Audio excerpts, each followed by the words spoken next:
হাসি খুশি, ঈদ মানে আনন্দ। তিন কাল, অতীত, বর্তমান, ভবিষ্যৎ।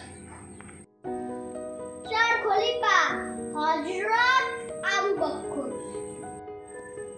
হযরত উমর, হযরত ওসমান, হযরত আলী। পাঁচ নামাজ, ফজর, যোহর, আসর, মাগরিব, এশা।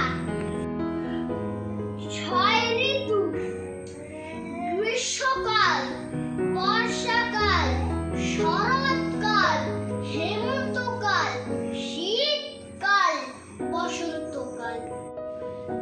সাত রং, লাল, নীল, হলুদ, সবুজ।